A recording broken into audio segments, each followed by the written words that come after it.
I never liked Fu Yang, nor did I like the child he forced me to bear through his tyrannical ways. He was a boy, named Crown Prince the moment he was born.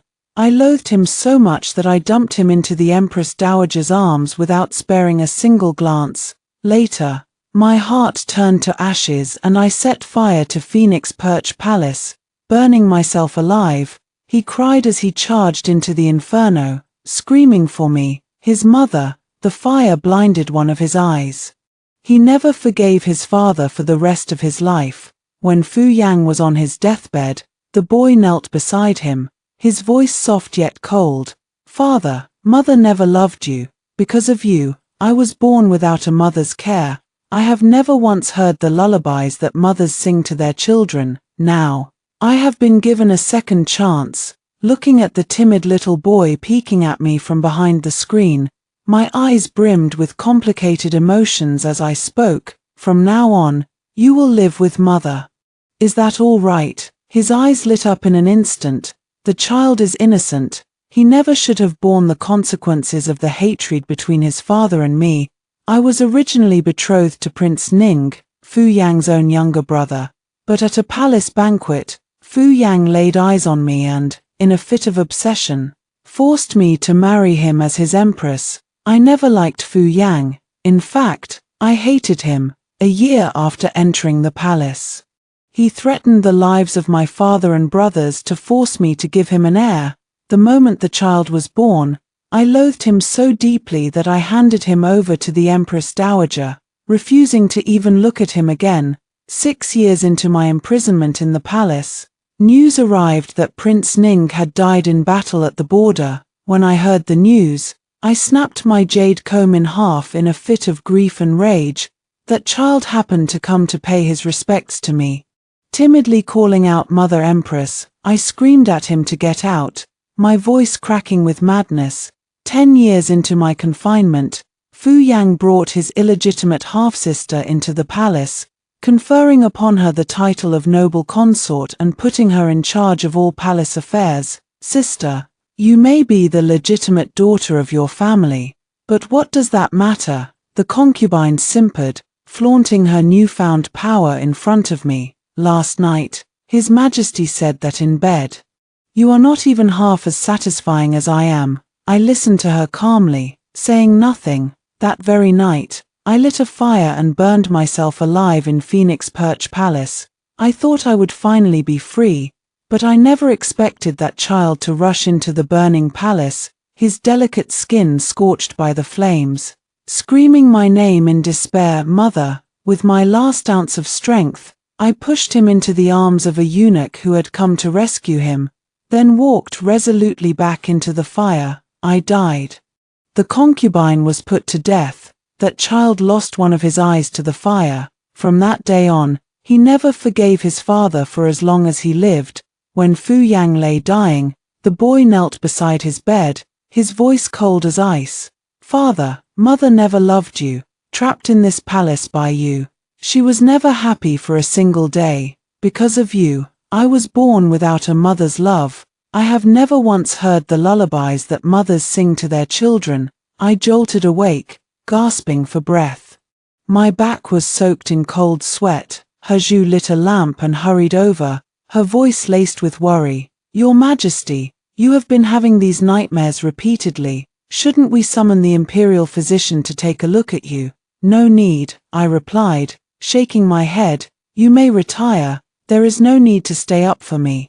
Haju withdrew, her face still etched with concern. Silence descended upon the room. I got out of bed and walked to the vanity, staring at my own reflection, pale, delicate, unmarred by the scars of the past. Once again, I was acutely aware of the truth. I have been reborn to the 5th year of my imprisonment in the palace, after being seized by Fu Yang. That child is only 4 years old. Prince Ning is still alive, not yet fallen in battle at the border. Fu Yang has not yet given up on me. He has not brought his half-sister into the palace, and he still loves me with that same obsessive, twisted fervor. I closed my eyes slowly, my mind made up. Early the next morning, I ordered Haju to dress me. then went to Chenqian Palace to seek an audience with Fu Yang. For 5 years, everyone in the palace has known that the emperor and empress are estranged, so when I suddenly appeared at his palace gates, the maids and eunuchs of Chenqian Palace trembled like leaves in the wind, fearing the worst. Fu Yang was equally surprised. He frowned deeply, his voice sharp with irritation. If you have come here only to pick a fight with me, you may leave at once. The south is suffering from a terrible flood, and I have no patience for your tantrums. In the past, hearing such words would have sent me into a rage. I would have screamed at him, demanding that he let me go. But now, I cleared my throat, speaking of my own accord. Henge is already 4 years old. It is time for him to be raised by his own mother. I have come today to ask your Majesty's permission to bring the Crown Prince back to Phoenix Perch Palace. Fu Yang froze, then let out a low laugh. After a long moment, a laugh filled with sarcasm. It is a wonder that the Empress still remembers the Crown Prince exists, but the Crown Prince has been raised by the Empress Dowager for so long. Even if you are his birth mother, the bond between you has long since faded. This matter is not appropriate. He refused me. He did it on purpose. That bastard was trying to force me to beg him. I fell silent for a moment, digging the sharp tips of my nail guards into my palm to keep my temper in check. Your Majesty, let us have a proper talk. Fu Yang loves me so deeply that he committed the folly of stealing his own brother's fiancée. In my previous life, I spent 10 years quarreling with him, only to end up dead. My soul scattered to the winds, with nothing to show for it. In this life, even if it is only for the sake of the child, I truly do not want to fight anymore. I wish to take the Crown Prince back to Phoenix Perch Palace to raise him. He is my own flesh and blood. He should be close to his mother. Fu Yang showed no reaction, continuing to read the memorials spread out on his desk without sparing me a single glance. I took a deep breath, stepping forward. I snatched the memorial from his hand, my voice softening as I asked, "Does your Majesty not wish to see mother and son reconcile? No new concubines have been admitted to the palace in all these years. And Henge is your Majesty's only child. I see clearly the affection your Majesty holds for me. I also wish to try to live in harmony with your Majesty. Does your Majesty not wish for that too?" Finally, he looked up at me, but his lips curled into a sneer. "Another one of your tricks. How long do you plan to keep up this pretense this time? Wait until I have fallen for your lies again. Then run away to the border to find third brother, Mu Warning. Don't even dream of it." He called me by my given name directly. He was clearly angry. My first instinct was to curse him. The words tyrant were already on the tip of my tongue, but I swallowed them back down with great effort. I cannot go on like this. I bit my lip, stepping forward to tug at the sleeve of his dragon robe, my voice growing even softer, tinged with a hint of entreaty. "I am not lying to you this time. I will prove it to your Majesty. First, let me take Henge back to Phoenix Perch Palace. I cannot rest easy knowing he is in the Empress Dowager's care." As he listened to my gentle words, his breathing grew heavier, and his eyes reddened slightly. After a long while, he turned his head sharply to the side, his voice gruff and harsh. "Do as you please." In the Empress Dowager's palace, the Crown Prince was playing with a tiger head hat in his nanny's arms. The moment he saw me, his eyes widened in shock. He wanted to rush over to me, but he dared not, only calling out timidly, "Mother Empress." A wave of heartache washed over me. I walked over and knelt down to embrace him. "Henge, will you come back to Phoenix Perch Palace with mother today?" His eyes lit up like bright grapes brought as tribute from southern Hangzhou. He replied in his childish voice, his tone brimming with excitement. "Yes, sister." A voice filled with surprise suddenly rang out behind me. It was my illegitimate half-sister. "What brings you here to visit the Crown Prince today, sister?" she asked, fanning herself lazily as she sauntered over to me, her voice dripping with false concern. "Children are always so noisy. Why bother taking him back to your palace and ruining your peaceful nights? The Empress Dowager's palace is quiet and serene, the perfect place to raise a child. I stroked the Crown Prince's head, ignoring her completely. In my previous life, it was she who used these very words to fool Fu Yang, keeping the Crown Prince in the Empress Dowager's palace for years on end. The Empress Dowager cared little for worldly affairs. Fu Yang rarely visited, and I refused to have anything to do with the child. By the time the Crown Prince turned 10, he had no one to call family except for the palace servants. Later, after she seduced Fu Yang and entered the palace as his concubine, she sneered and told me the truth. I deliberately kept the Crown Prince isolated from everyone, making him grow up withdrawn and paranoid, so that the court officials would never accept him. Only the child I bear will be worthy of the title of Crown Prince. When I give birth to a son, sister, so what if you are the legitimate daughter? By then, you will still be on your knees, groveling at my feet. At that time, she had just been named noble consort and was already drunk on her own power, triumphant beyond measure. That was why, before I set fire to myself, I also sent her a bolt of white silk to hang herself with. I no longer wished to live, but that did not mean I would let others continue to torment me. Mother Empress, the Crown Prince suddenly clung to my arm, his voice filled with urgency. I want to live with Mother Empress. I will not be noisy. I will never disturb Mother Empress. He was so anxious, his small hands gesturing wildly as he spoke, his eyes brimming with tears of fear. He stared at me unblinkingly, begging me not to abandon him. Mother Empress will never abandon you. Hunger, I whispered, stroking his head gently. Mother will take you home today. Is that all right? The Empress Dowager had always cared little for palace politics. After informing her of my decision, I picked up the Crown Prince and prepared to leave. My half-sister suddenly stepped forward, leaning in to whisper in my ear, her voice dripping with malice. Sister, Prince Ning sent a letter to His Majesty a few days ago. He asked about you.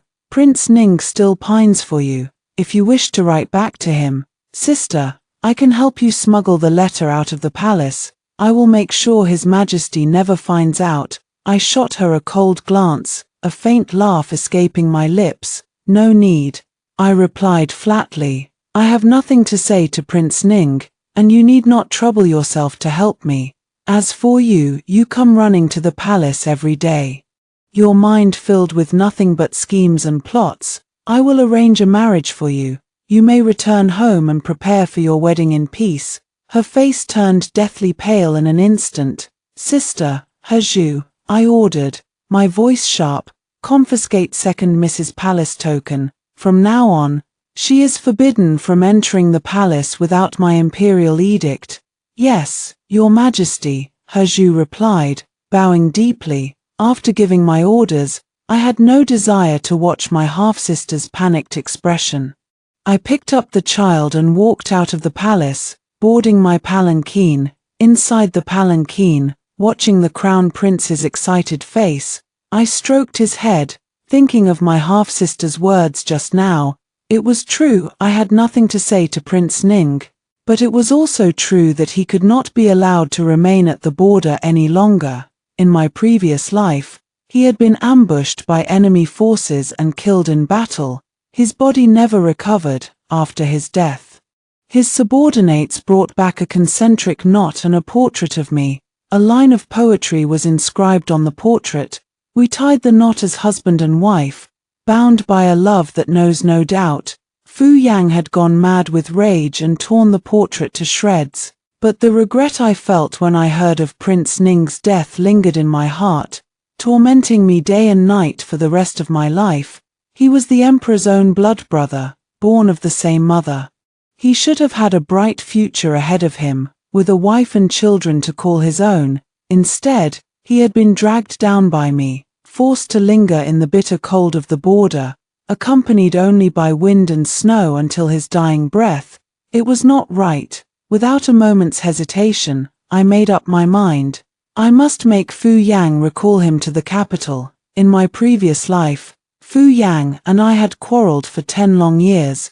Both of us were to blame for the rift between us. I was too stubborn, too unwilling to bend. Consumed by my resentment, I refused to soften my heart towards him, and he was too cold, too proud. Even after snatching me away to be his empress, he could never bring himself to lower his dignity and speak a single gentle word to me. Quarreling had become a habit for us, and the only one who suffered was the child.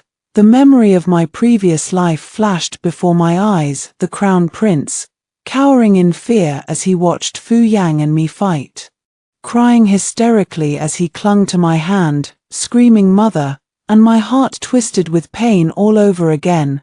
Back in Phoenix Perch Palace, I arranged for the palace servants to take care of the crown prince's needs.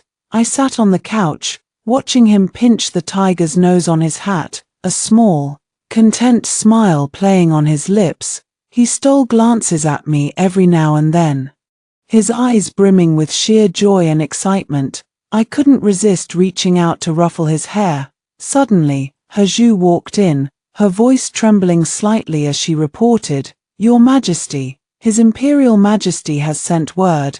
The Empress Dowager is sending a letter to Prince Ning. If Your Highness wishes to send a letter to His Royal Highness as well, it can be delivered together." Hezhu spoke with obvious trepidation.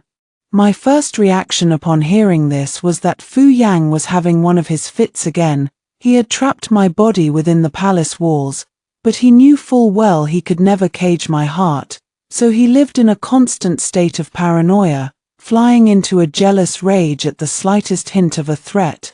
When he lost his temper, he would take it out on me, using those filthy, degrading tricks he'd picked up from brothels. Then I would scream and fight with him, and the vicious cycle would start all over again. I pressed my fingertips to my throbbing temples, turning to Hezhu and saying, "Prepare paper and ink at once. I will write the letter now, then send it to His Imperial Majesty personally. Your Highness, go and make the preparations." I cut her off with a wave of my hand. "Take the child to his nanny to be put to bed, and instruct the servants to attend to him carefully." Left with no other choice, Hezhu picked up the crown prince and withdrew. As soon as I finished writing the letter, I had it sent to Chenqian Palace immediately. Then I removed my hairpins and jade ornaments, leaning back against the bed to rest for a while. Before long, I was jolted awake by a cold, icy sensation around my wrist. It was Fu Yang. He bent down to loom over me, his eyes dark and stormy as he stared at me. With ruthless efficiency, he fastened a gold chain, crafted specially by the palace artisans, around my wrist. The other end was bolted to the bedpost. When I opened my eyes, I found myself staring directly into Fu Yang's menacing gaze. "Mu Warning," he hissed, his voice dripping with malice.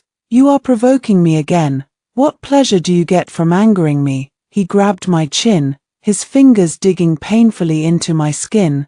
"Is it only when I strip you naked and lock you in a cage that you will finally behave?" I stared at him, speechless. That line again. I had heard the words "lock you in a cage" countless times over 2 lifetimes. Yet he had never once dared to follow through on the threat. I had no idea why he kept saying it. I shook my head violently, wrenching my aching chin out of his grasp, and snapped, "What have I done to offend Your Imperial Majesty this time?" He glowered at me, his face like thunder, but remained silent. "Your Imperial Majesty, Your Highness." Fu Yang. Frustration bubbled up inside me. "What on earth do you want from me?" To my surprise, his expression softened slightly at the sound of his name on my lips. He let out a sardonic laugh, saying, "Still clinging to those tedious titles of Your Imperial Majesty and your humble concubine in our bedchamber? Must you be so intent on ruining the mood?" I stared at him, at a loss for words. Taking a deep breath to calm my racing heart, I forced the conversation back on track. "Are you angry because I wrote a letter to Prince Ning?" He remained silent, a tacit admission of guilt. "You were the one who told me to send the letter in the first place," I exclaimed, sitting up straighter and shaking the gold chain around my wrist, trying to reason with him. I did as you asked, and now you're furious. Do you not see how unreasonable that is? I get angry, so I chain you up, then I take you.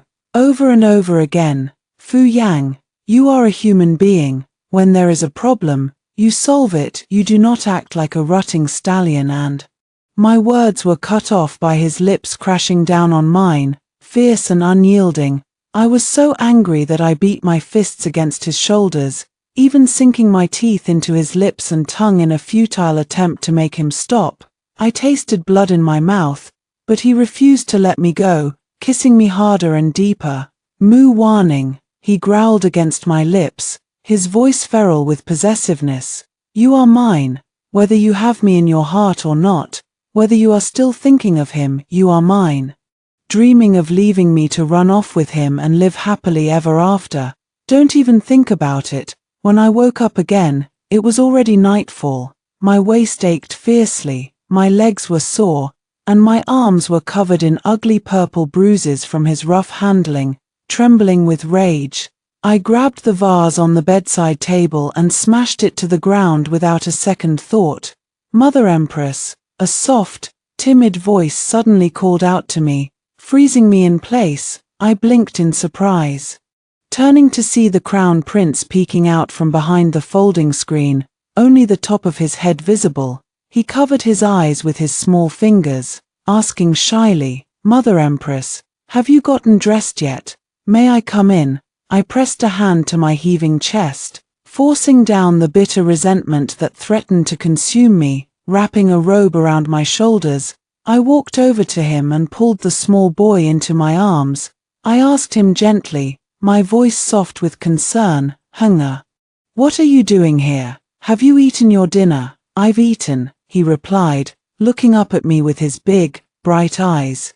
Sister Haju said that Father Emperor is with Mother Empress, so I wanted to come see you. I froze for a moment, then asked him, my heart heavy with complicated emotions, Hunger.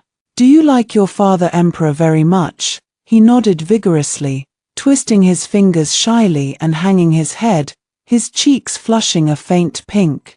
The nanny told me that Father Emperor used to fight battles at the border, he said earnestly, his voice filled with admiration. He saved so many people. He is a great hero who defends our country. When I grow up, I want to be just like Father Emperor. He spoke with such enthusiasm, his eyes shining with pure, unadulterated longing. It was a far cry from the bitter hatred he'd felt for Fu Yang in my previous life.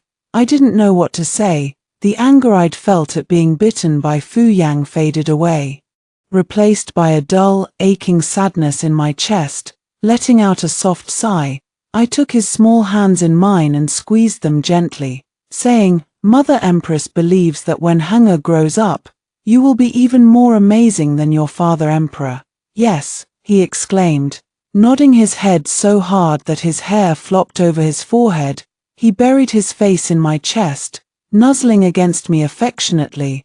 I will definitely be better than Father Emperor, he vowed solemnly. Then I can protect Mother Empress. I dug my nails into my palm, hard enough to draw blood. His love and adoration for me were so unconditional, so pure, and they filled me with overwhelming guilt. I held him in my arms until he fell asleep, then quietly called for his nanny to come and carry him back to his own room to rest. I got out of bed and tidied my appearance, preparing to leave. It was only when I took a few steps that I noticed a small bell tied around my ankle with a red silk cord, its bright color standing out sharply against my pale, delicate skin.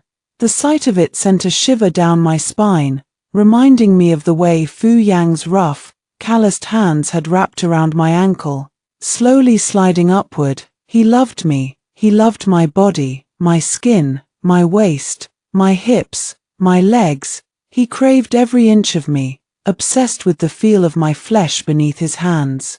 But what about the child I bore him, to Fu Yang?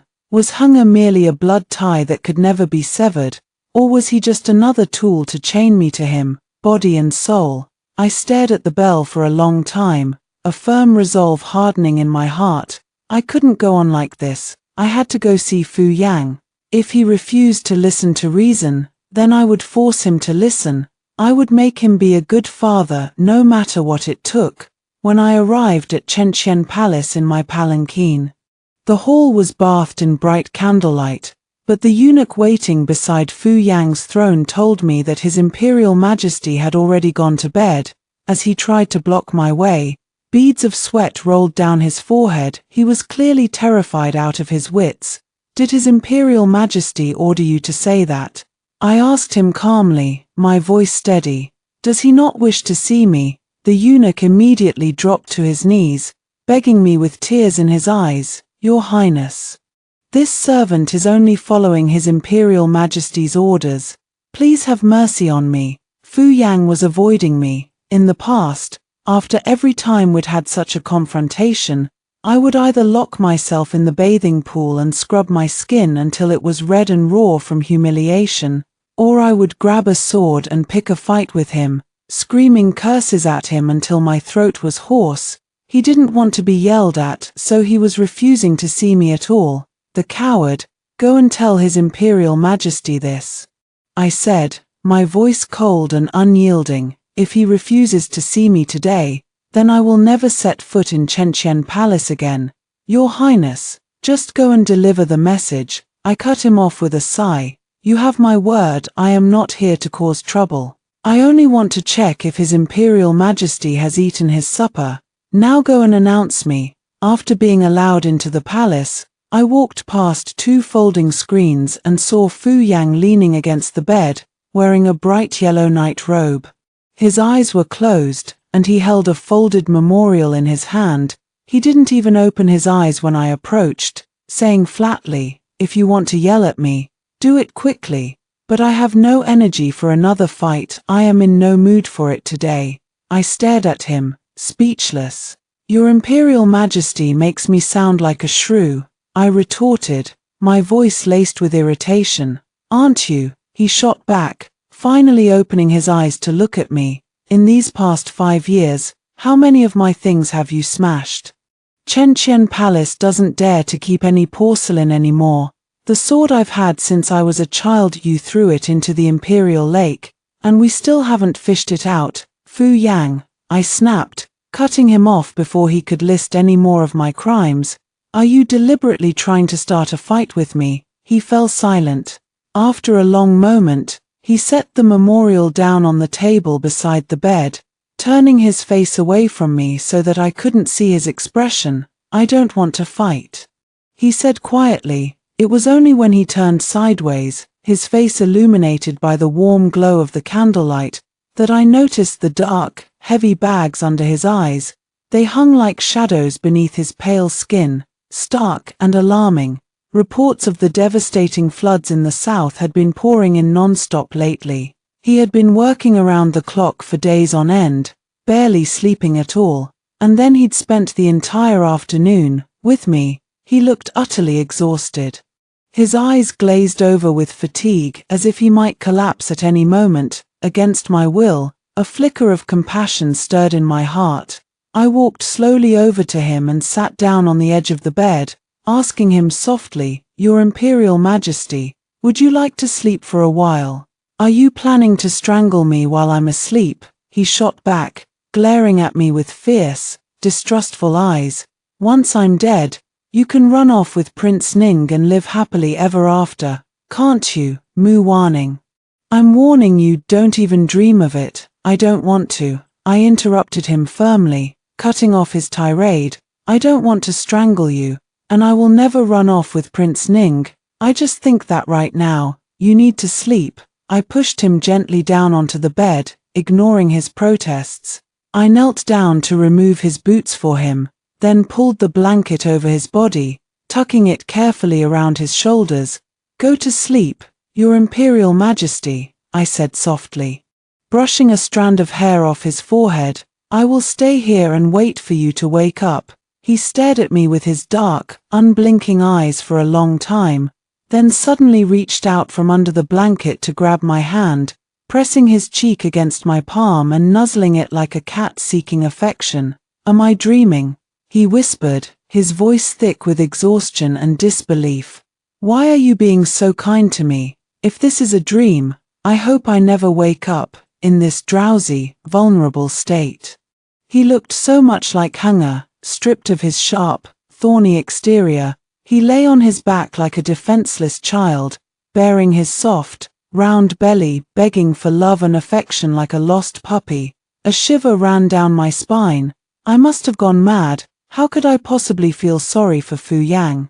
He was the legitimate eldest son of the late emperor and the empress dowager, named Crown Prince the moment he was born. At 15, he had gone to the border to fight. At 18, he had defeated the Hu tribes in a single battle, capturing 8 cities in a row and earning the admiration of the entire court. His only blemish was that upon ascending the throne, he had issued an imperial edict to make me his empress, stealing his own younger brother's fiancée by force. Over these past 5 years, the empress dowager had pleaded with him to let me go. My father and brothers had remonstrated against his decision. Even Prince Ning had threatened to take his own life to make him see reason, but he had remained stubborn, clinging to me with a death grip, refusing to let go even though our lives together were nothing but endless bickering and strife. A crown prince raised on the emperor's strategy, yet at his core, he was nothing more than a delusional, obsessive fool in love. It was almost laughable. Fu Yang had fallen asleep at last, but I had no desire to rest. I sat down by the window, resting my chin in my hand as I watched the peach blossoms fluttering down outside, carried by the gentle evening breeze. A beautiful face mirrored in the peach blossoms' glow. Fu Yang had once told me that he'd first met me at Cold Mountain Temple on the outskirts of the capital. I had been standing beneath a peach blossom tree, 2 pink petals stuck to my forehead, laughing and chatting happily with Prince Ning. He had said that he had never felt even a hint of jealousy toward his own brother, until he saw me smile at him.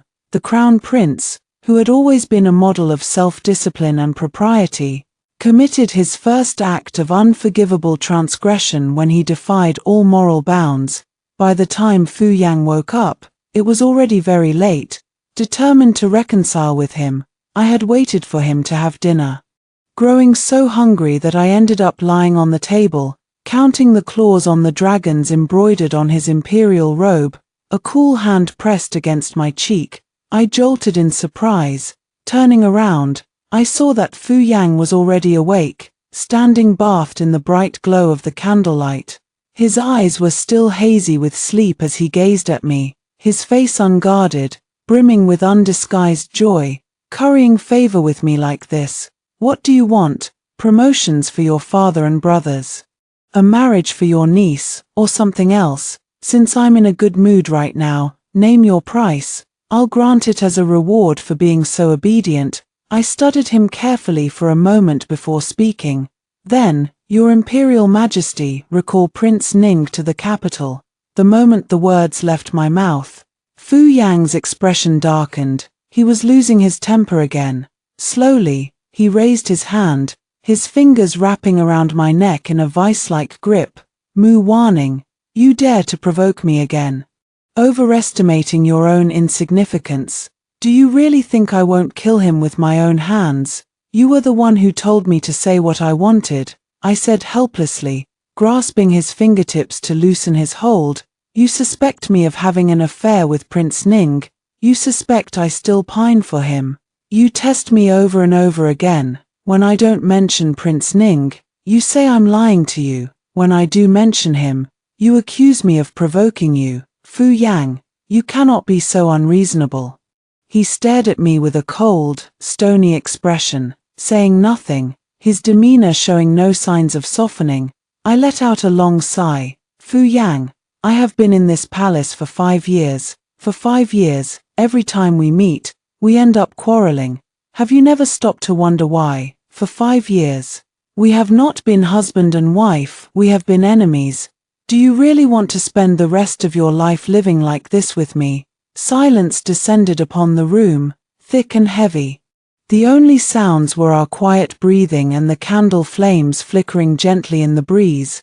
after what felt like an eternity, I heard his voice, low and muffled with emotion.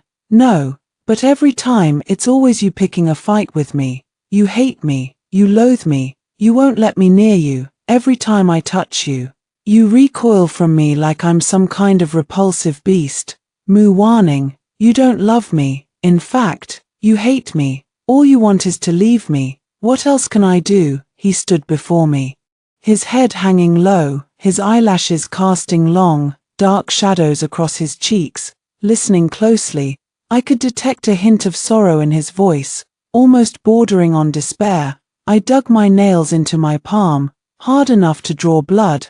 I mean it this time, Fu Yang, I said earnestly. I truly want to get along with you. I don't like Prince Ning anymore, and I will never have an affair with him. Just trust me this once. Sit down, let's talk properly. Can we do that? Fu Yang stared at me, his gaze intense and unwavering. After a long moment, he sat down stiffly beside me, assuming a serious, businesslike posture, as if ready to negotiate a treaty. I will never let you go, he stated flatly, his tone leaving no room for argument. Other than that, I am willing to listen to whatever you have to say. Watching the serious expression on his face, I couldn't help but let out a small sigh of relief. It was almost laughable. 5 years into my reign as Empress, this was the first time we had ever sat face to face, determined to have a proper conversation. I have loved reading the travelogues written by our ancestors since I was a child. I began, my voice softening as I spoke of my long-held dreams. I have always yearned to leave the capital, to roam the rivers and lakes, to experience more of the world, to see all the beautiful sights it has to offer. Once, Prince Ning was just an idle prince with no official duties. He promised me that he would accompany me on my travels even if we had to go all the way to the borderlands. He would let me ride my horse freely and live a life of unbridled joy. This palace is too small, too suffocating, Your Imperial Majesty. These past 5 years, I have wandered every corner of the Imperial Garden. I know exactly which flowers bloom where, which weeds grow in which season. I hate it here, no matter how magnificent the carved beams and jade pillars. No matter how abundant the gold and jade, none of it could compare to the boundless rivers and mountains beyond the palace walls. When I was a child, I used to dream of wandering the world with a sword at my waist. When I grew up and became betrothed, Prince Ning had said that he would fulfill that dream for me, that he would let me live without being constrained by the rigid expectations placed on women, that he would let me live a life of freedom and happiness.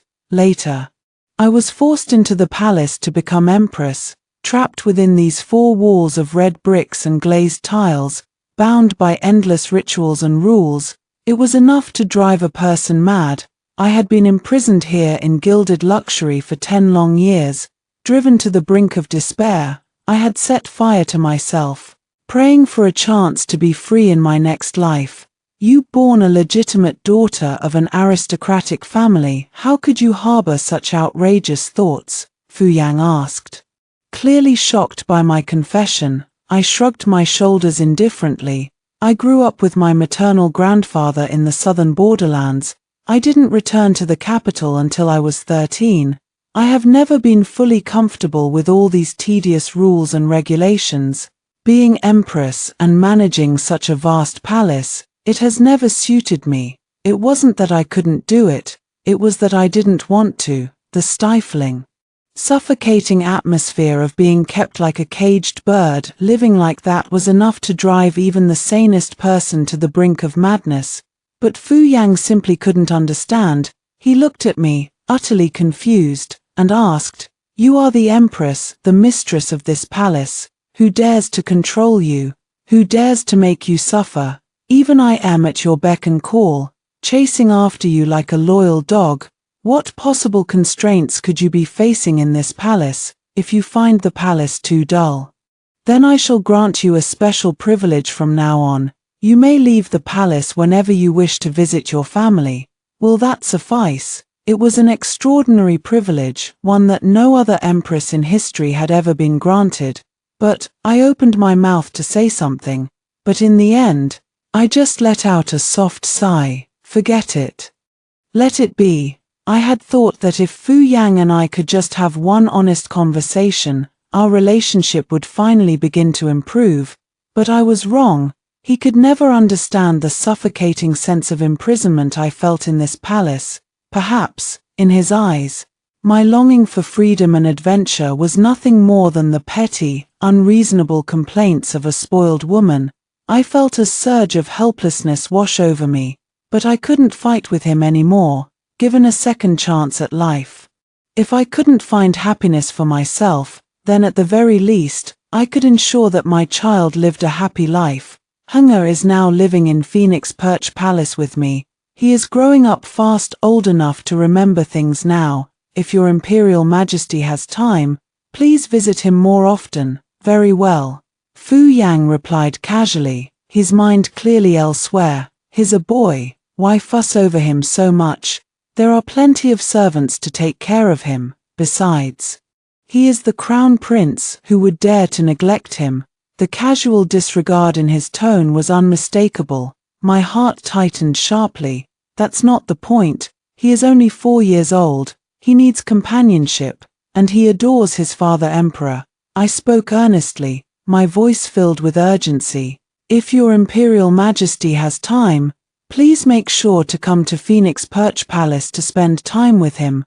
When I returned to Phoenix Perch Palace after dinner, Hunger had already been put to bed by his nanny. I tiptoed quietly into his room, removing my nail guard so as not to wake him. Gently, I traced the soft contours of his sleeping face with my fingertips.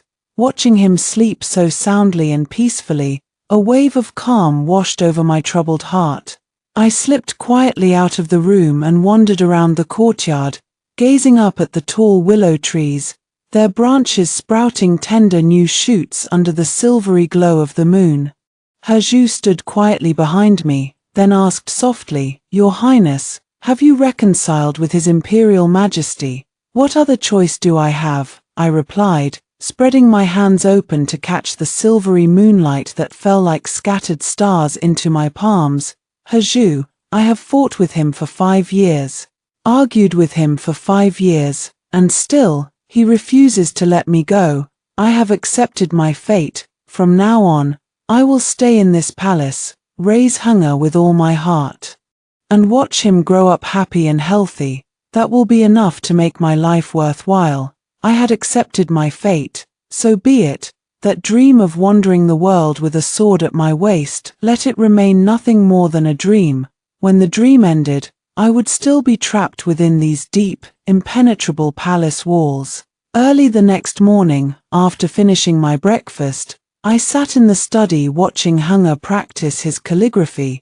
He wrote with such earnest concentration, his small hand gripping the brush tightly as he traced the characters carefully, stroke by stroke, following the example in his copybook.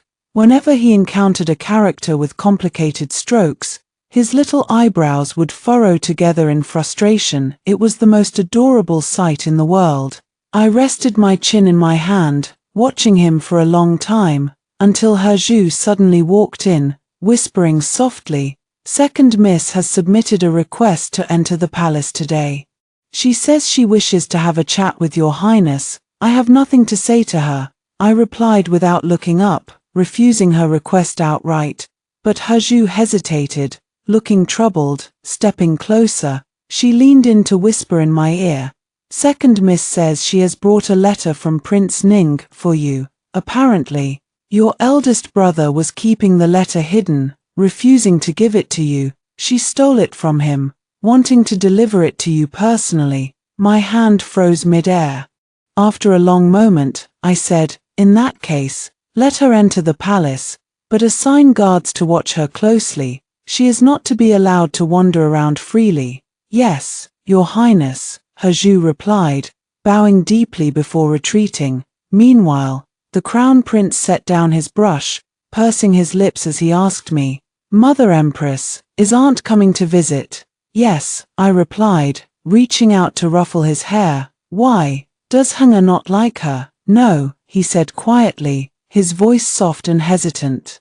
Aunt once told me that Mother Empress never wanted to have a child, that Father Emperor forced you to give birth to me, that Mother Empress doesn't like me, but now Mother Empress is living with hunger. That means Aunt was lying. Aunt should apologize to me, a 4-year-old child, able to articulate so clearly the cruel words I never wanted to have him. My heart ached sharply, and I pulled him into my arms instinctively. Hunger is Mother Empress's most precious treasure, I said gently. Pressing a kiss to the top of his head. Aunt was wrong. Mother Empress will make her apologize to you, and Mother Empress also apologizes for not visiting you more often in the past. I will never neglect you again. Can you forgive Mother Empress? I never blamed Mother Empress, he replied hastily, shaking his head vigorously. Being held in my arms, he looked a little embarrassed, the tips of his ears turning a faint shade of pink. Mother Empress is very busy, with so many things to take care of. Even though you didn't come to see me very often, you always asked Sister Herju to send me lots of nice things every month. Mother Empress has always thought of me. I know it. I fell silent, a wave of bitterness and sorrow washing over my heart. When my illegitimate half-sister walked into Phoenix Perch Palace, I was sitting on the main seat with hunger in my arms. My voice was cold and icy as I asked her why she had told the Crown Prince those cruel lies, that I had never wanted to give birth to him. My half-sister's face turned pale, but she forced herself to remain calm, her voice trembling slightly as she lied. I never said such things, sister. The Crown Prince must have heard them from some palace servant, and is falsely accusing me to get me into trouble. She sank to her knees, bursting into fake tears. I cannot recall ever offending the Crown Prince. For a child as young as 4 to be able to frame someone so maliciously, what will he grow up to be? Sister, you must defend me. The little boy in my arms grew anxious, clutching my sleeve tightly, his big, grape-like eyes looking up at me, begging me to believe him. I patted his hand gently to soothe him. Then, I turned my gaze to my half-sister, who was kneeling on the floor below me. I have never understood where you got the audacity to sow discord between me and my son. The Crown Prince is my own flesh and blood. You are nothing more than a lowly illegitimate daughter. What made you think I would believe your lies over the word of my own child? Her face turned even paler, her body swaying unsteadily as she looked up at me, tears streaming down her face. Sister, for trying to turn my own son against me, your crime is unforgivable, I declared, my voice cold and unyielding. I sentence you to confinement in the family temple. There, you will reflect on your misdeeds and atone for your sins. No, you can't, she shrieked suddenly, her voice rising to a hysterical pitch. I have proof of your illicit affair with Prince Ning, Mu Warning. If you dare to punish me, I will take this proof straight to His Imperial Majesty. We will all go down together. What proof? A familiar voice echoed through the room. It was Fu Yang. What proof is so important that you dare to raise your voice and speak the Empress's given name without respect? Fu Yang lifted Hunger into his arms and sat down beside me, his expression calm and unreadable. Let me see it now. If it fails to prove whatever wild accusation you're making, I'll grant you a cup of poisoned wine as punishment for your disrespect toward the Empress. My half-sister's body trembled violently, her fake tears drying up instantly, gritting her teeth. She pulled a sealed letter from her sleeve. The wax seal was intact, and a few small characters were written on the envelope. For Her Majesty the Empress. This is a letter Prince Ning sent from the border, she cried out, her voice loud and desperate, as if staking everything on this last-ditch effort. He specifically instructed that it be delivered directly to the Empress. Is this not proof of their secret correspondence, ever since she came of age? My sister has been in love with Prince Ning. Her affection only grew stronger after they became betrothed. To this day, they continue to exchange private letters, betraying your Imperial Majesty's trust. I beg you to see the truth. She knelt prostrate on the ground, her forehead pressed against the cold floor. The maids and eunuchs in the hall all dropped to their knees as well, trembling with fear, terrified that they would be silenced forever for overhearing such a scandalous royal secret. Fu Yang looked at me, a faint, mocking smile playing on his lips. "Do you know what is written in this letter, Empress?" I shook my head, about to speak, but my half-sister cut me off again. "I only received permission to enter the palace today because I told the guards I had a letter from Prince Ning to deliver to my sister. She must have been eagerly awaiting it, otherwise she never would have." "Shut up," I snapped, finally losing my patience. Her shrill voice was making my temples throb with pain. "Are you truly so eager to die?" Hezhu understood my meaning immediately, stepping forward to gag my half-sister with a silk handkerchief, signaling her to be quiet. By then, the eunuch had picked up the letter and presented it to Fu Yang. He held the corner of the envelope between his fingers, turning to look at me. "Empress, may I open this letter?" "Your Imperial Majesty may do as you please," I replied, meeting his suspicious gaze head-on. Prince Ning had always held the utmost respect for his elder brother. I refused to believe that he would dare to covet the emperor's wife while Fu Yang was still alive. Fu Yang tore open the envelope and pulled out a thin sheet of paper, but instead of reading it right away, he tossed it to me. "You read it first. If there is anything in it that shouldn't be there, hide it from me. I'm afraid I'll drop dead from anger if I see it." He pressed his fingertips to his throbbing temples, then turned his cold gaze to my half-sister, who was still kneeling on the floor. "Disrespecting the Empress is a capital offense, but since you are the Empress's blood sister, I'll be merciful. Choose your own death, white silk or poisoned wine." My half-sister was frozen in terror, her body shook violently, and she began to whimper, crawling toward me on her hands and knees, begging for mercy. Her forehead was bruised and bleeding from where she had banged it against the floor. Her hair was disheveled, her hairpins and jade ornaments scattered all around her. She looked like a complete mess. "Enough," I said, placing a hand on Fu Yang's arm to stop him. "Confine her to the family temple for 5 years. That will be punishment enough. It is not a crime worthy of death. There is no need to spill more blood." Fu Yang let out a cold, humorless laugh, but he did not look at me. He was angry with me. From experience, I knew that once everyone else had left the room, he would lose his temper again. Sure enough, as soon as my half-sister was dragged away, Fu Yang waved his hand, dismissing all the remaining servants from the hall. Hunger watched him nervously, then whispered to me, "Mother Empress, is Father Emperor upset?" Upset didn't even begin to describe it. In a moment, he would be acting like a rabid dog. I silently cursed my bad luck, but I kept my expression calm as I stroked Hunger's head and asked, "What makes you say that?" "Father Emperor's mouth is turned downward," he replied, using his small fingers to pull the corners of his own lips down into a frown. He mimicked Fu Yang's sullen expression perfectly with his childish face. I couldn't help but want to laugh, but before I could, Fu Yang lifted Hanger by the back of his collar and handed him to a waiting eunuch. "Take him out, lock the door behind you. No matter what you hear, you are not to enter this room." Watching Fu Yang's obvious descent into rage, I shrank back slightly, waving the sheet of paper in my hand. "Why don't we read this letter first? You don't trust me, fine. But do you not trust your own brother? Is he the kind of man who would covet his elder brother's wife?" Fu Yang. He ignored me completely, sweeping me up in his arms and carrying me toward the inner chambers without a word. The letter slipped from my hand, falling to the floor. Fu Yang stepped on it twice in his anger, leaving 2 muddy footprints decorated with dragon patterns on the pristine white paper.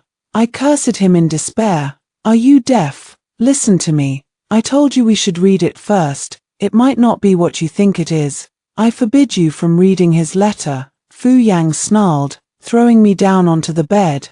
He unfastened the belt around his waist with calm, deliberate movements. Sliding off his outer robe, he leaned over me, his fingers digging into my chin as he forced me to look at him. You are not allowed to read his handwriting, you are not allowed to think of him, not even for a single moment, no matter what is written in that letter, no matter how deeply in love you once were. Mu Warning, you are my empress now, you were the one who said you wanted to make this work. If you dare to lie to me, I'll turn him into a human pig, and I'll lock you up in a cage for the rest of your life. You'll never see the light of day again. His words were cold and cruel, dripping with malice, and I felt nothing but despair. When Fu Yang was in this state, he was completely unreasonable. He would not calm down until he had vented all his anger, and as for how he would vent it, I stared at the small jade bell in his hand, feeling a surge of humiliation and helplessness as I said, "You are the emperor of a great nation. Where on earth do you get all these vulgar toys from brothels?" He said nothing, his eyes burning with rage as he stared at me, his fingers brushing gently against my ankle. I bit my lip, resigning myself to my fate as I lay back on the bed and said, "Then, be gentle, it was my fault, after all. I should never have let my half-sister into the palace out of curiosity about what Prince Ning had written in his letter." I thought to myself, tomorrow, I must ask the imperial physician to diagnose Fu Yang's madness. Prince Ning's letter lay forgotten on the floor, no one daring to pick it up. Fu Yang had stomped on it several times in his fit of rage, leaving it crumpled and dirty. He Zhu urged me to throw it away, warning me that it would only anger Fu Yang further if he saw me reading it, but I shook my head. Prince Ning is not a man who acts without reason. There must be something important in this letter. I wiped the dirt off the paper with a silk handkerchief and began to read it carefully. The more I read, the more horrified I became. In the letter, Prince Ning wrote that last year, the cotton in the winter uniforms supplied to the soldiers at the border had been replaced with straw. He had submitted several memorials to the court requesting an investigation, but all of them had been ignored. In the end, he had been forced to use his own private fortune to buy new winter supplies for his men. It was absolutely terrifying that corrupt court officials would dare to embezzle funds meant for the soldiers who were laying down their lives to defend the country. To make matters worse, rumors were spreading like wildfire at the border. Some even claimed that the emperor had deliberately withheld supplies from Prince Ning out of jealousy over his relationship with me.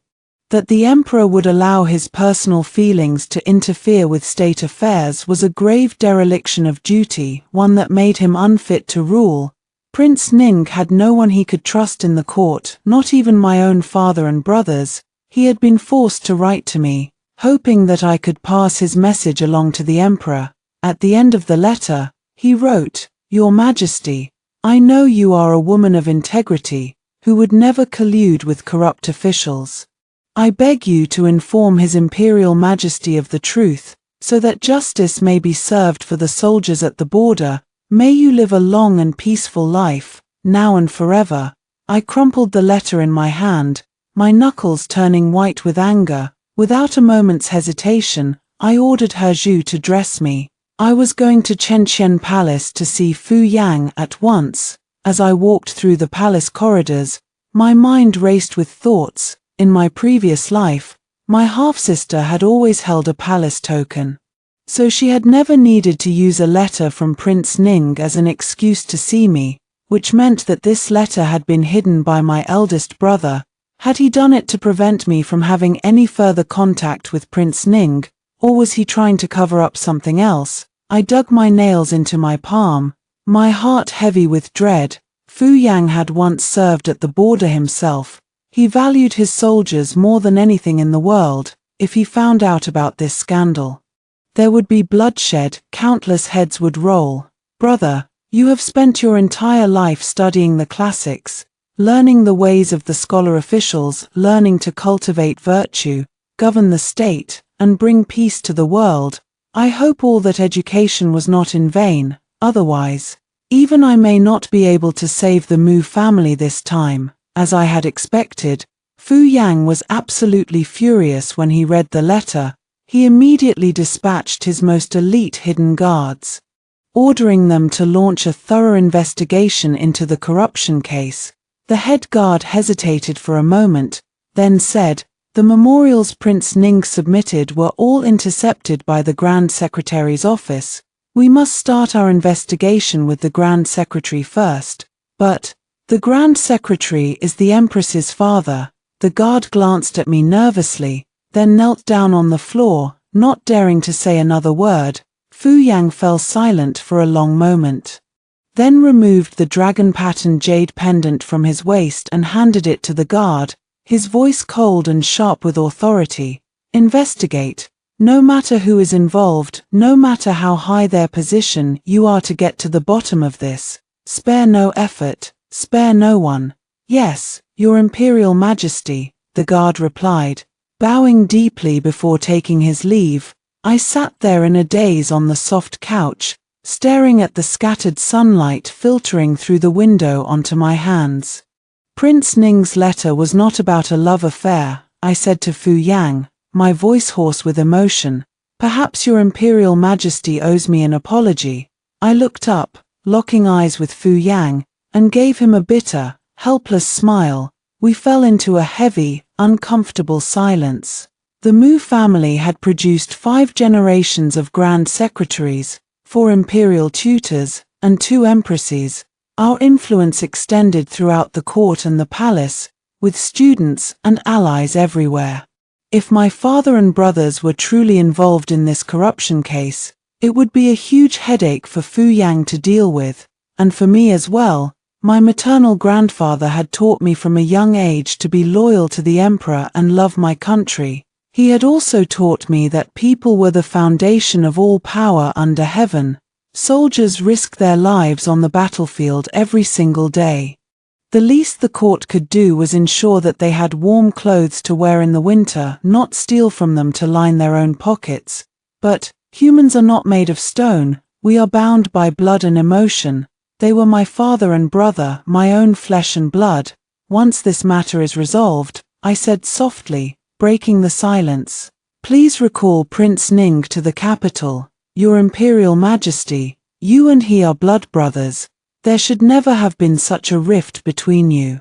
If your relationship had been normal, this scandal would never have been allowed to fester for so long." Fu Yang said nothing, but his silence was a tacit agreement. At long last, he had realized that the estrangement between him and Prince Ning had been exploited by others, almost with disastrous consequences. "I should return to Phoenix Perch Palace to check on Hanger," I said, rising to my feet to take my leave. "Your Imperial Majesty should rest early." Fu Yang did not try to stop me. As I walked back to my palace, a sudden thought occurred to me. In my previous life, shortly after Prince Ning's death in battle, Fu Yang had suddenly issued an imperial edict, forcing my father and brother to resign from their official positions and retire to their hometowns. At the time, I had thought he was punishing them out of jealousy, resenting them for being a constant reminder of my connection to Prince Ning.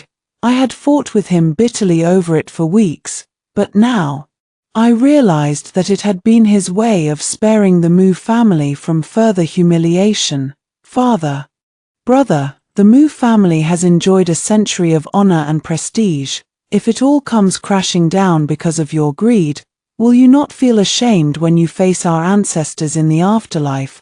Fu Yang never told me the full details of the investigation, and when the corruption scandal was finally made public, the Mu family's name was conspicuously absent from the list of those implicated.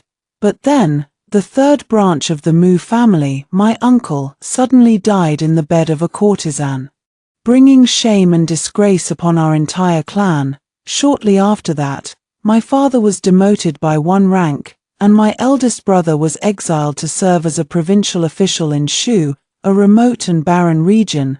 The once great Mu family was thrown into chaos, with everyone living in fear and uncertainty. My mother submitted a request to enter the palace to see me, begging me to intercede with the emperor and stop my brother's exile. But I refused without hesitation. "Mother, the Mu family has crossed a line this time," I said to her coldly. If it weren't for the Crown Prince's sake, you would not even be sitting here talking to me right now. Every other official involved in this scandal has had their families executed and their properties confiscated. The Emperor has already shown the Mu family extraordinary leniency. How could I possibly ask for more? Although it was Uncle who committed this crime, I want you to go back and tell Father this. He must discipline our family strictly from now on. We cannot allow the greed of a few to destroy the century-old reputation of the Mu clan. My mother nodded numbly, too shocked to say anything else. After seeing her off, I stood by the window, watching the willow branches sway gently in the wind. For the first time in a long while, I felt a sense of relief wash over me. Fu Yang had not taken the lives of my father and brother, which meant that they had not been directly involved in the corruption scandal. What a stroke of luck! As for everything else, with me as Empress and the Crown Prince in the court, the Mu family would face no real danger. The thought made me pause, a sudden realization dawning on me. My mindset had changed. Once, I loathed being Empress, trapped in this suffocating imperial city. Now, I was grateful for it. Grateful that I could support my family when my father and brothers stumbled. That I could soothe my mother's anxious heart. The loss of freedom had been exchanged for immense power. It wasn't entirely without its benefits, was it? I personally made a plate of Osmanthus cakes, then went to Chenchen Palace to find Fu Yang. He was buried in a mountain of memorials. When he saw me enter, he set aside the unfinished ones and hooked a finger at me. Come here. I walked over, kneading the pressure points on his shoulders that would ease his fatigue. He closed his eyes in contentment, but still found the energy to tease me. Why are you being so obedient today? With the Mu family in such a state, I no longer have the courage to quarrel with your Imperial Majesty, I replied, my tone light and teasing. Hundreds of lives depend on me, my family outside the palace, and the Crown Prince within it. My power comes from you, your Imperial Majesty. I have no choice but to curry favor with you. Fu Yang chuckled, opening his eyes to take my hand and press a kiss to my knuckles. If I had known this is what it would take to make you behave, I would have dealt with the Mu family long ago. Realizing the inappropriateness of his words, he trailed off, leaving the rest unspoken. Instead, he nuzzled my fingers, his voice growing hoarse with emotion. If the Empress can stay this obedient forever, I would even give you my life without hesitation. Wanwan, be good, let us live in peace from now on. I will give you anything you desire. He suddenly froze, as if remembering something, and released my hand. Prince Ning will be returning to the capital. He has earned countless military merits defending the border these past few years. When he comes back, I will have to reward him generously. But he is already a prince, there is no higher title I can bestow upon him. Wanwan, what do you think of arranging a marriage for him? The eldest legitimate daughter of the Minister of Revenue just came of age the other day. She even went to the Empress Dowager, begging to enter the palace to serve me. I could grant her to Prince Ning in marriage instead. It would fulfill her wish to marry into the imperial family. Wanwan, what do you think of this arrangement? He spoke with a faint, mocking smile playing on his lips, an obvious test. I was too tired to reason with him. Instead, I said bluntly, it would be unseemly to bestow a woman that your Imperial Majesty rejected upon Prince Ning. Word would spread quickly. Furthermore, marriage should be based on mutual affection. If your Imperial Majesty arbitrarily arranges this union and it does not turn out to be a happy one, it will only breed resentment. It will not achieve the goal of showing grace. He twitched the corner of his mouth. So, Wanwan's wish is that I not arrange a marriage for Prince Ning. But there is no other way to reward him. Perhaps I should send you to Prince Ning's mansion in a sedan chair, so that you two can pour out your hearts to each other. How does that sound? I bit my tongue, barely restraining the urge to grab the ink slab beside me and smash it over his head. It was too humiliating. Even as a deliberate provocation, His words were filled with deep malice. I took a deep breath, stepped back 2 paces, bowed respectfully, and said, "I have other matters to attend to today, Your Imperial Majesty. I will not disturb you any longer. Please rest well." With that, I turned and walked away. Fu Yang stared after me in stunned silence. It took him a long moment to recover, then he panicked, sending a eunuch scrambling after me to beg me to come back. The eunuch followed me all the way, spouting endless apologies, beads of sweat rolling down his forehead in his haste, but I refused to relent. "I will return to Phoenix Perch Palace first to have some tea," I told him coldly. "This is a matter between His Imperial Majesty and myself. It has nothing to do with anyone else." Haju handed the eunuch a white handkerchief to wipe his sweat, and only then did he stop his trembling pleas. As the green glazed roof tiles of Phoenix Perch Palace came into view, I looked down at the matching emerald jade bracelet on my wrist, the one Fu Yang had forced me to wear. My expression turned cold and hard. This time, I was going to cure Fu Yang of his madness once and for all. I gave Fu Yang the silent treatment. He came to Phoenix Perch Palace many times, but I refused to let him in. The conciliatory gifts he sent piled up along the entire corridor outside my palace gates, glinting with gold and jade, but I forbade the servants from opening the door. After several such rebuffs, his imperial pride was wounded. He finally stormed off in a huff, refusing to grovel for my forgiveness any longer.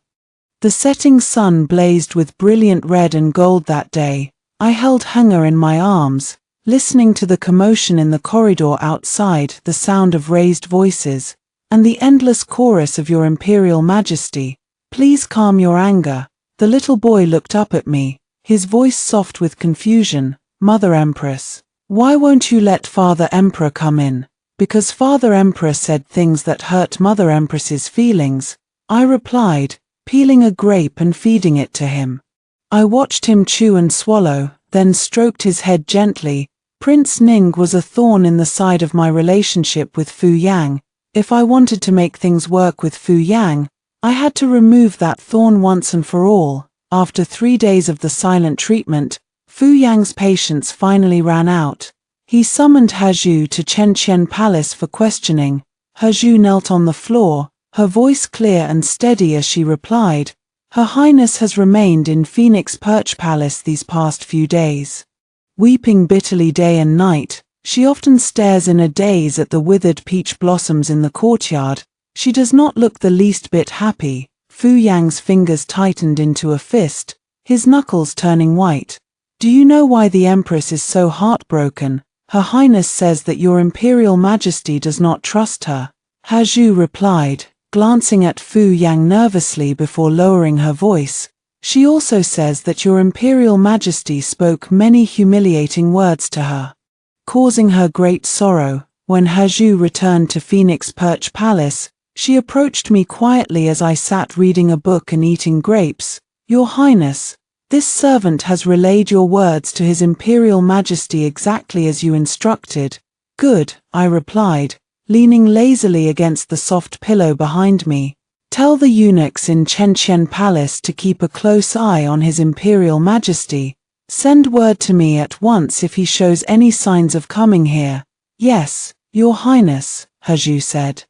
Bowing deeply before taking her leave, I stared at the dense lines of text in front of me, but found myself unable to focus. I had never deigned to use such tactics with Fu Yang before. These petty games that married couples played.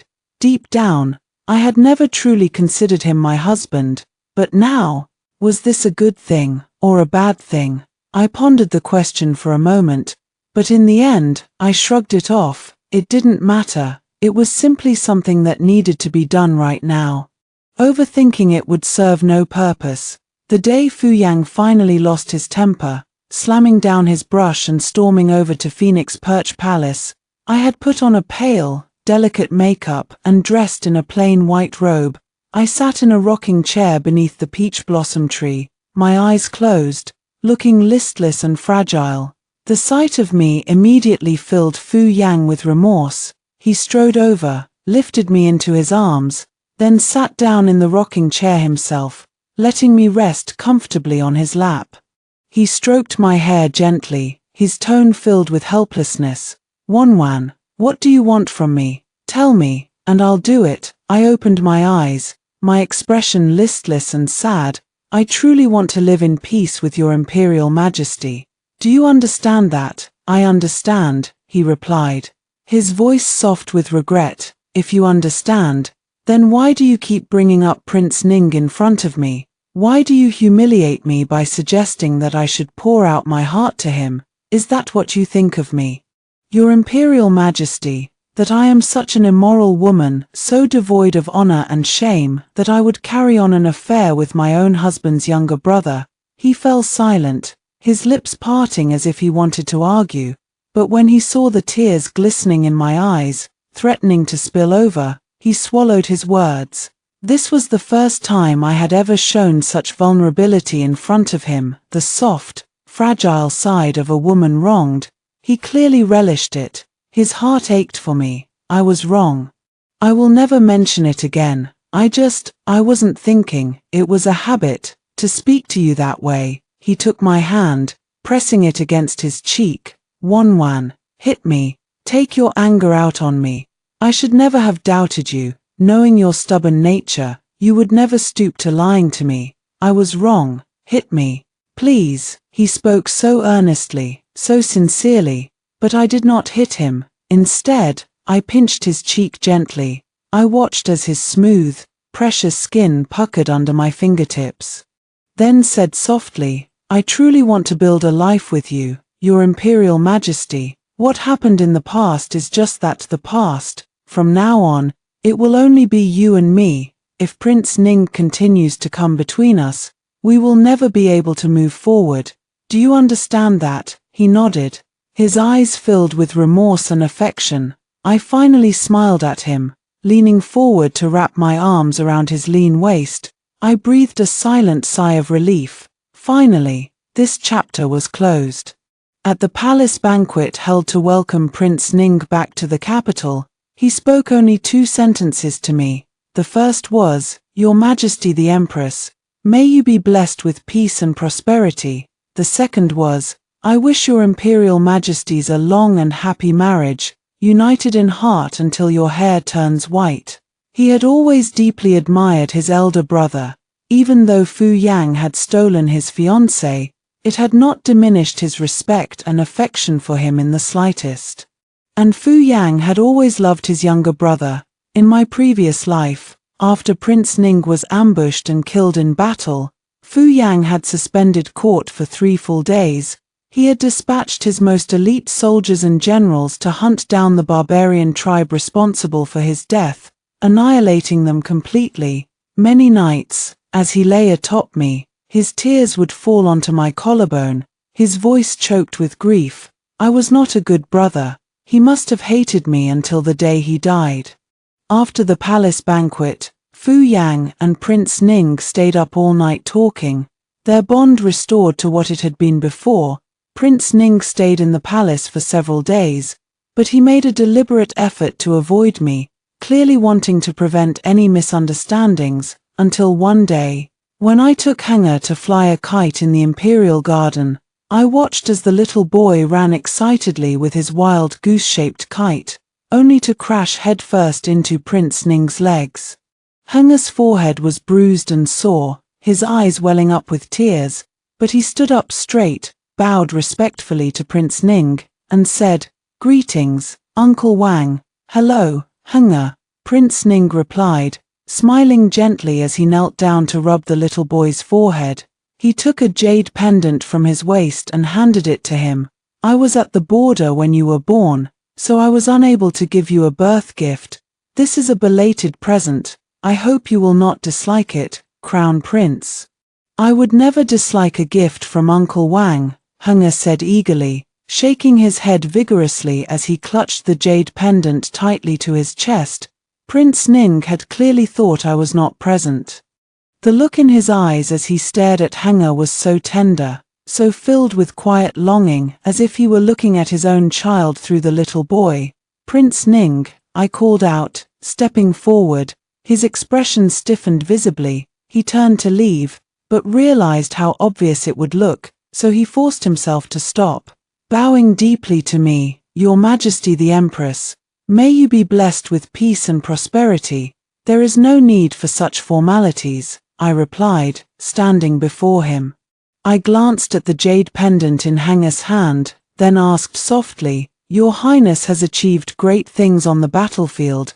It is time for you to take a wife and start a family of your own.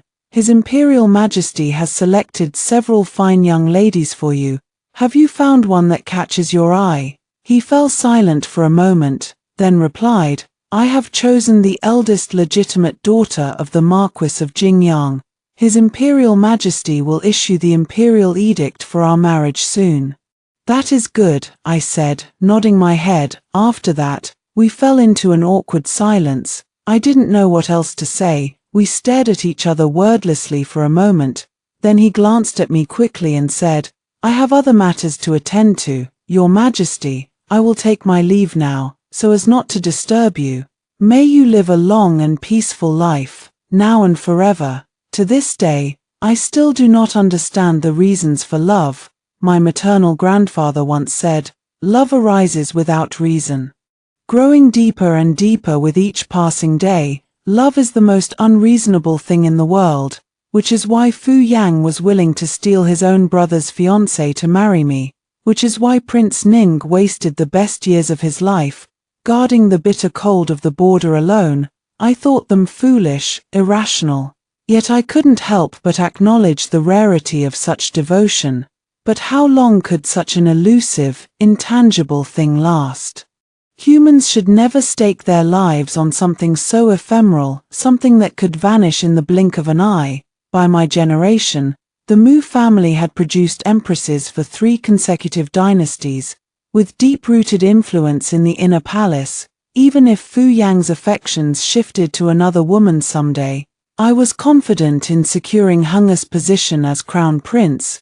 It was clear that only what one truly held in their hands could serve as the foundation for survival in this harem. The days that followed were uneventful. I rarely quarreled with Fu Yang anymore, always complying with his wishes and focusing all my energy on raising Hunga, forced by my persistence. Fu Yang also paid more attention to Hunga, personally selecting 3 distinguished tutors for the crown prince.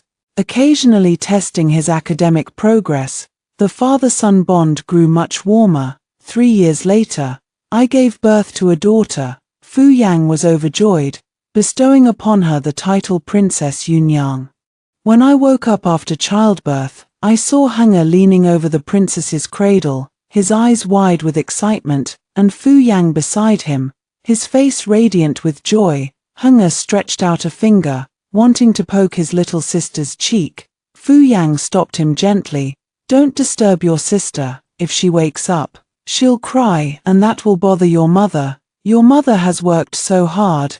Let her rest a little longer. Watching Hunga nod solemnly, watching the 2 heads, one big and one small, bent over the cradle, listening to Hunga whisper softly that his sister's eyes looked just like mother's, and her mouth just like father's. I suddenly thought to myself, living like this for the rest of my life, it wouldn't be so bad. After all, when Yunyang turned 3, I was accompanying the children in the imperial garden when the Empress Dowager's head nanny passed by. She was with a young maiden, her figure graceful and elegant. They bowed to me. The girl, in her early teens, had a crisp, melodious voice like a singing lark. No need for formalities, I said, waving a hand. I asked, who is this young lady? She is the legitimate daughter of Prince Chunnan's mansion. The Empress Dowager is gravely ill, so the mansion sent her to the palace to attend to Her Majesty. The nanny replied respectfully. I smiled and waved them on. The Prince Chunnan's mansion was the Empress Dowager's maternal family. Sending a young maiden of marriageable age to the palace under the pretense of nursing the sick, their motives were as clear as day. Too many people were eyeing the position of the emperor's favored consort. They had probably seen that although this emperor was ruthless to his own kin, he was, by and large, exceptionally lenient toward the women in his life. 3 years prior, my father had been restored to his original official position. Last year, my eldest brother had returned to the capital and been promoted to Minister of Works. The Mu family was now at the height of its prosperity, flourishing like a blazing fire amid blooming flowers. No matter how many officials rose and fell in the court, the Mu family stood unshakable.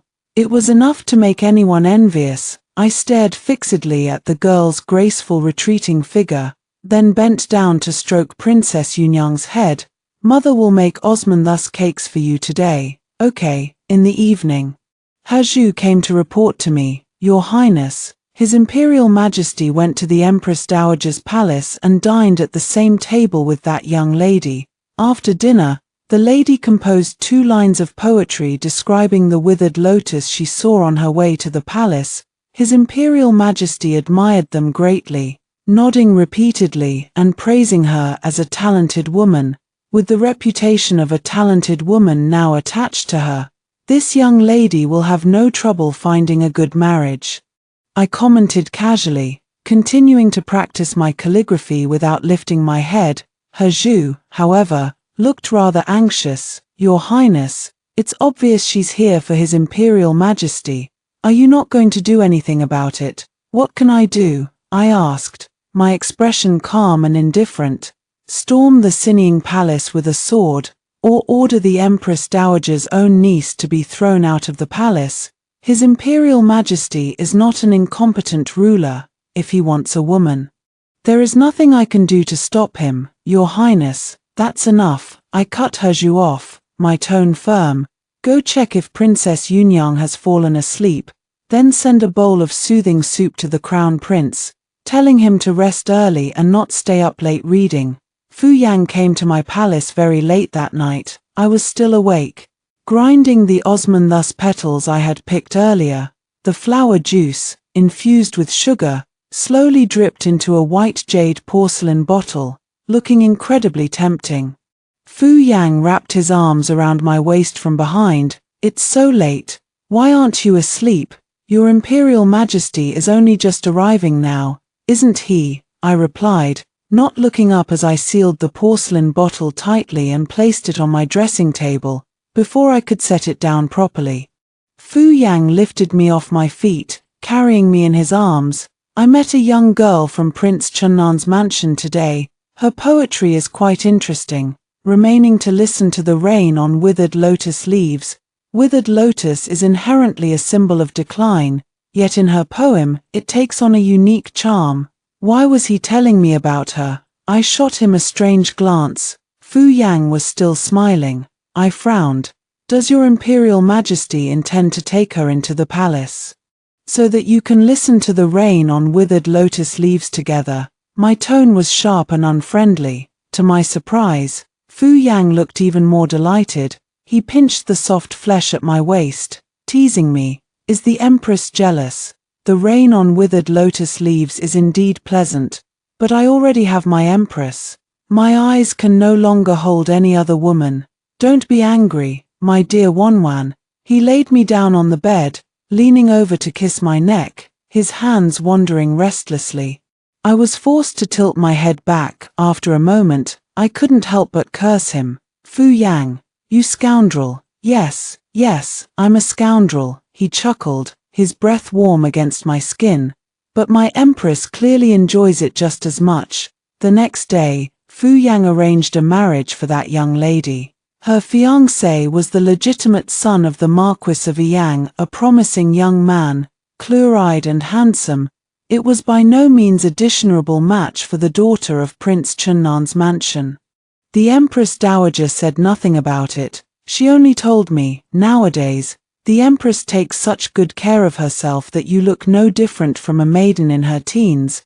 But no one can stay young forever. When you grow old and your beauty fades, not to mention the Emperor, even you yourself will not be able to bear the sight. Sooner or later, new faces will enter this inner palace. The Empress would do well to prepare for that day now. Don't wait until it's too late to quarrel with the Emperor. By then, it will be useless, and will only breed his disgust. She stopped there, her meaning clear. I did not argue with her. I bowed respectfully and took my leave. Walking out of the Sinning Palace, I stared at the red brick and glazed tiles on the palace walls, feeling a sudden sense of disorientation. 10 years. I had been entangled with Fu Yang for 10 years, spending more than half of my life by his side, when the day came that new concubines entered the palace. Could I really greet them with a smile? In autumn, I accompanied Fu Yang on a tour of the south of the Yangtze River to inspect the people's livelihood. The crown prince was only 12 years old, left behind in the capital. Even with Prince Ning assisting him, he was still quite dejected. Son wants to go with Father Emperor and Mother Empress. This is not a pleasure trip. Your little sister is not going either. What would you do there? I asked, amused. Stay here and learn diligently from Uncle Ning. Mother will be back in 2 months. By then, I don't want to hear any nonsense about the crown prince being unfit to govern. I won't, he promised me earnestly. Son will definitely learn humbly from Uncle Wang, and will not let mother down. The south of the Yangtze River was plagued by continuous rain, with few sunny days. Fu Yang was busy every day inspecting the local government affairs, having little time to accompany me. Staying in the prefect's mansion, I spent my days chatting idly with the prefect's wife out of boredom. The prefect's wife talked enthusiastically about her tactics for managing the inner household, not forgetting to flatter me. There are truly few men in this world as devoted and affectionate as His Imperial Majesty. I heard that the Hangzhou Textile Commissioner presented a foreign beauty to His Imperial Majesty yesterday. But His Imperial Majesty said that the Empress does not like the scent of powder, and refused to let the woman come near him. The love His Imperial Majesty has for the Empress is truly the envy of women all over the world. I smiled. I did not respond. On the way back to the capital, we were ambushed by assassins. They seemed like ordinary bandits, yet they were not. Every strike was aimed directly at the carriage carrying Fu Yang. In the chaos, Fu Yang was shot by an arrow while protecting me. The poison spreading rapidly through his body, rendering him unconscious. Gritting my teeth, I ordered the hidden guards to carry him off the carriage and roll into the forest, pretending to be dead to fool the bandits. But Your Highness, do as I say, I snapped, my voice trembling with resolve. The Crown Prince is still young. His Imperial Majesty cannot afford to die. The country cannot be without an emperor. Your mission is to protect His Imperial Majesty's safety. Do you understand? The hidden guards nodded, tears streaming down their faces. I drove the carriage at a frantic pace along the official road, luring the bandits away. Seeing the cliff looming ahead, the horses slowed down, about to stop. I bit down hard on my lip. We cannot stop. We cannot let the bandits catch up and discover that Fu Yang is not in this carriage. Closing my eyes tightly, I pulled out the hairpin from the top of my head. My fingers trembling, I stabbed it into the horse's hindquarters. With a deafening crash, the carriage plummeted off the cliff. In the 13th year of the Qianyuan reign, the Hangzhou Textile Commissioner, having embezzled hundreds of thousands of taels of silver, was discovered by the emperor during his southern tour. In a panic, he colluded with bandits to assassinate the emperor. The empress sacrificed her life to save the emperor, her body never to be found. Upon hearing the news, the crown prince fainted on the spot. The emperor was overcome with grief and rage, executing thousands of officials in Hangzhou. Once a prosperous and bustling city, Hangzhou was reduced to a river of blood, with no one daring to speak out. I did not die. By some miracle, someone had found me at the bottom of the cliff. I lay in bed for 3 months, barely clinging to life. My rescuer was the illegitimate daughter of Prince Chunnan's mansion, banished to the countryside by the main wife of the family. She had learned medicine since childhood, and it was her skills that saved my life.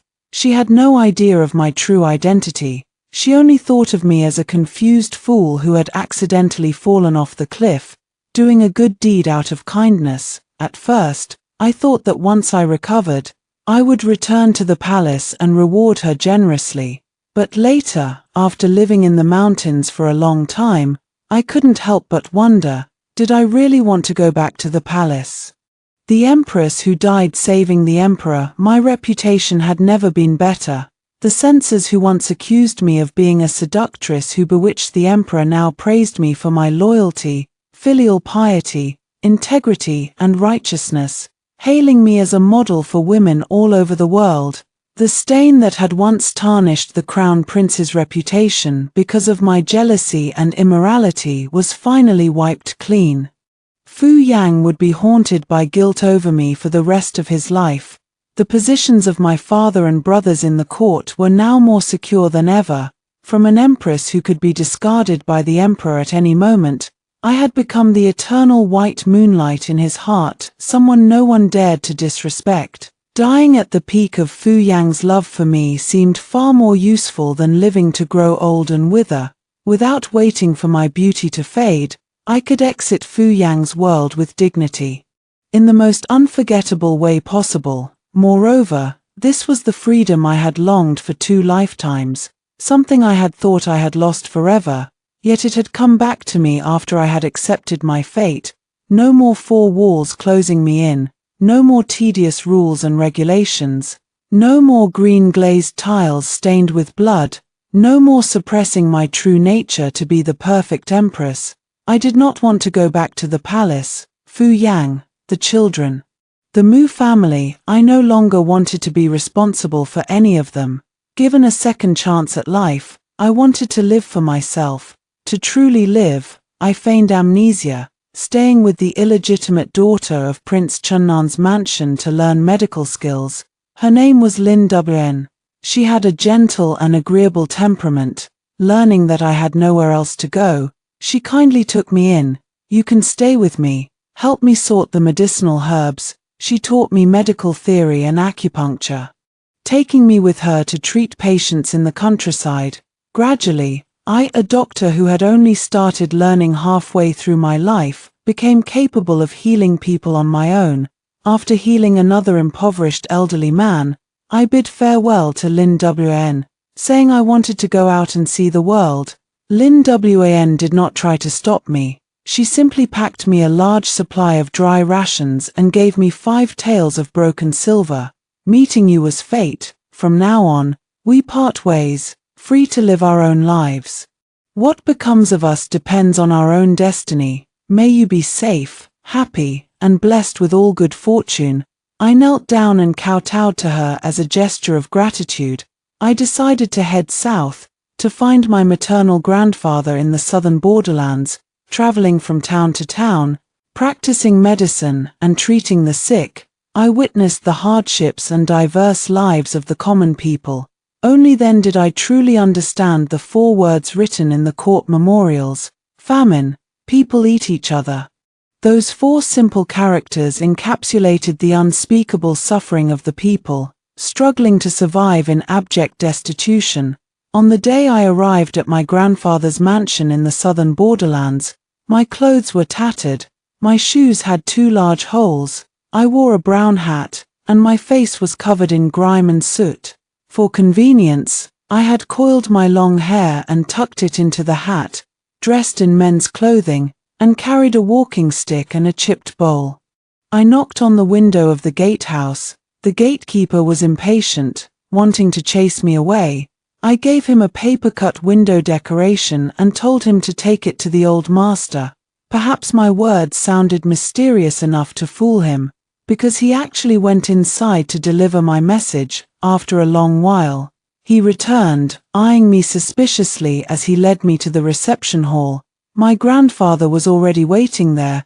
He recognized me at a glance, and regardless of my dirty appearance, he pulled me into his arms and burst into tears. After a long while, he came to his senses and proceeded to scold me fiercely for being reckless. Faking your own death is a crime of treason punishable by the execution of your entire family.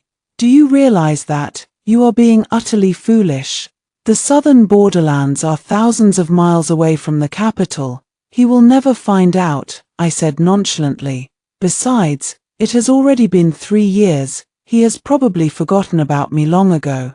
Grandfather, it took me 3 years to walk from Hangzhou to the southern borderlands. Is scolding me all you have to say? You, he sputtered, too angry to form coherent words. But there was nothing he could do. He ordered the steward to take me down to change my clothes, and instructed the household to claim that I was a distant relative who had come to seek refuge. He also made me wear a veil whenever I went out. He even sent people to investigate how I had spent the past 3 years.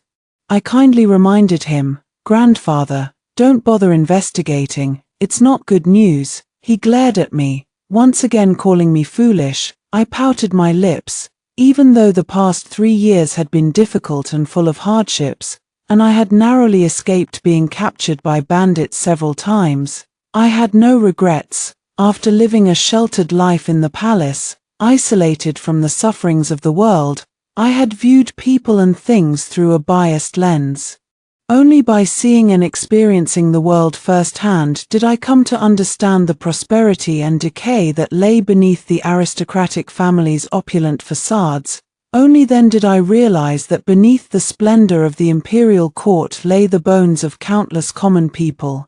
In the years since Fu Yang ascended the throne, he had worked tirelessly to weaken the power of the aristocratic families, reducing taxes and corvée labor. He had remained unwavering despite facing numerous obstacles. Even the Mu family had voluntarily donated land to the people and reduced its influence, striving to avoid his wrath. I had never thought much of it before, but now I realized that Fu Yang truly had some genuine capabilities. In my grandfather's mansion, all the elder sisters I had once been close to were now married and gone. Only teenage girls remained, who did not recognize me and merely regarded me as a distant relative. They chatted away, chatting with me excitedly. My eldest uncle's youngest daughter said dejectedly that she would be entering the palace to serve the emperor after the new year, leaving her home thousands of miles behind. She wondered if she would ever be able to adapt to life in the palace. At that moment, I could only think that Fu Yang had gone mad. What did he want with my cousin in the palace? I asked around subtly, and only then did I learn the truth. After my death, Fu Yang had been inconsolable for a year. Then, suddenly, he had summoned my illegitimate half-sister from the family temple and bestowed upon her the title of noble consort. Since then, aristocratic families had scrambled to send their daughters to the palace, and he had accepted them all without hesitation. The crown prince had quarreled with him several times over this, moving to live in the Eastern Palace with Princess Yunyang, and their once close father-son bond had broken down completely. Although the crown prince is the son of the empress's cousin, the current noble consort Mu is an illegitimate daughter, not born to auntie. She does not have the blood of the southern borderlands flowing through her veins. Father is sending me to the palace to look after the crown prince and safeguard the interests of the southern borderlands.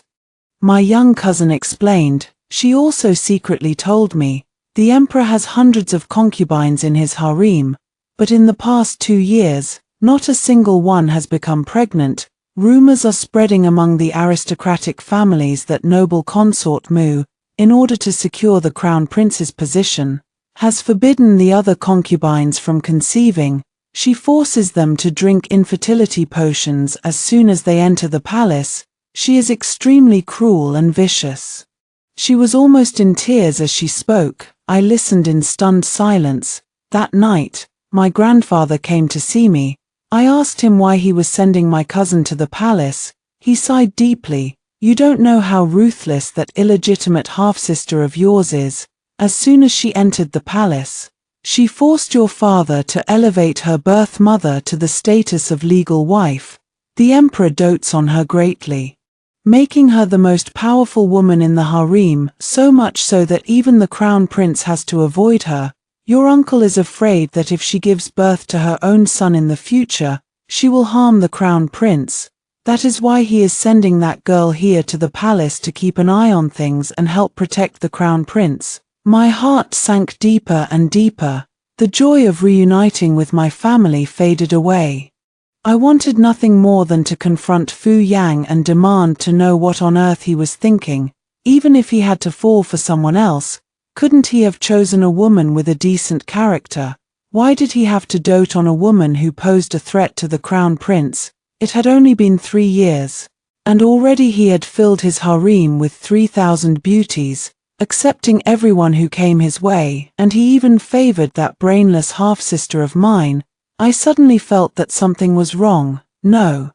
This was not like him at all. My palms broke out in a cold sweat. A sudden thought occurred to me, and I asked my grandfather, did the Prince Chunnan's mansion send anyone to the palace?